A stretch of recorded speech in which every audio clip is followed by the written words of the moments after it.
Welcome back, everybody. Brian Neese and Joshua Andrews of the Lumen Repertory Theater are here to tell us about their production of The Pillowman. Gentlemen, thank you for being here today. Good to see you, Dave. Good to see you, man. Yeah. Thanks. Okay, so The Pillowman is pretty intense work, right? Yeah. Okay, so what can audiences expect from this production?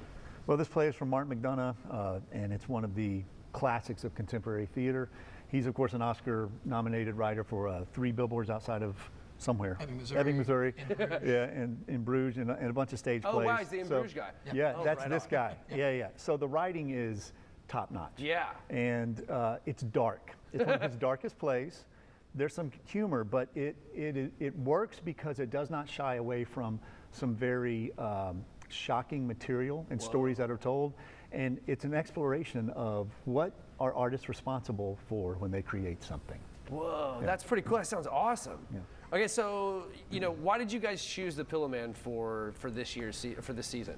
Well, this is our challenging season, and we decided we're going to challenge audiences to lean in a little bit more, challenge our artists to step up and do something, and to tackle this kind of writing, which is dark and doesn't give you a place to hide, challenges everybody in the room to lean in and see what is our relationship to truth.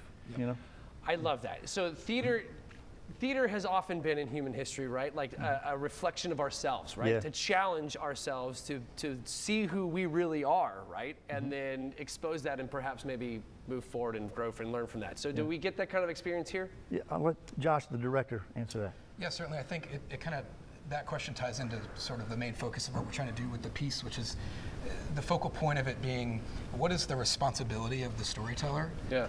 Not just as it pertains to the show, but also as it pertains to life. That really is the question we leave with the audience. And so Martin McDonagh created this wonderful, explicit piece of work that we're doing.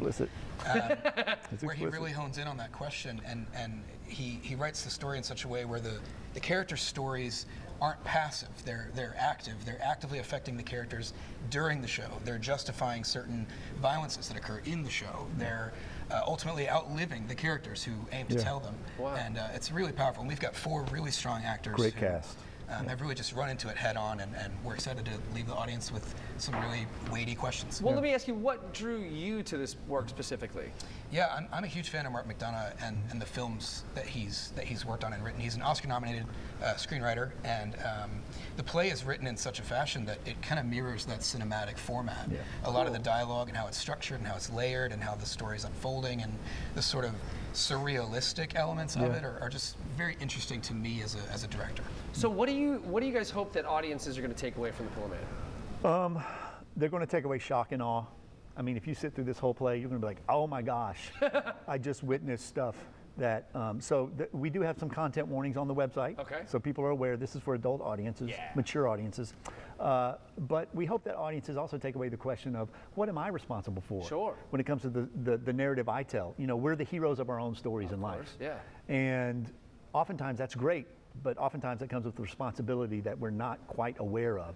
And this makes us aware of our own responsibility and the own parts we play in our own lives. Whoa. And to add to that, I think too, like the question of, can you truly separate art from its consequences? Yeah. Yeah. That age-old question. Can you or not? Yeah.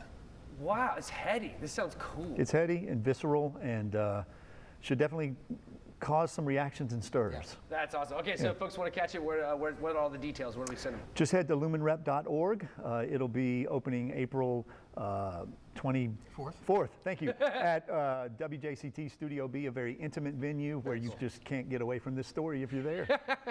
Brian, Joshua, thank you so very much. Break all the legs, guys. I really do appreciate you being here. And guys, hang around. We'll be right back after the break.